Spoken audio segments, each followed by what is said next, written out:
সম্পর্কে অন্যান্য সাহাবায়ে কেরাম হাদিস শরীফের মধ্যে বর্ণনা করে বলেন ইমাম হুসাইন এবং ইমাম হাসান রাদিয়াল্লাহু আনহুমা তাদের দুজনের শরীরের আকৃতি শরীরের গঠন এবং অবস্থা ছিল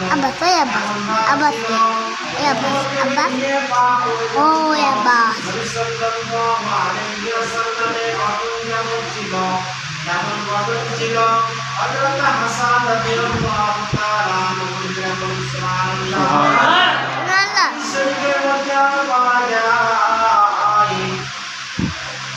সাহাবায়ে কেরামগণ বলেন নবী করিম সাল্লাল্লাহু আলাইহি ওয়াসাল্লামের নাভি থেকে মাথা মুবারক পর্যন্ত এমন আকৃতি হযরত হুসাইন রাদিয়াল্লাহু তাআলা আনহুর শরীরের আকৃতির মতো ছিল সুবহানাল্লাহ এত সত্য তারা এতই মহব্বত করত নবী পাক সাল্লাল্লাহু আলাইহি ওয়াসাল্লামকে হাসান এবং হুসাইন রাদিয়াল্লাহু তাআলা আনহু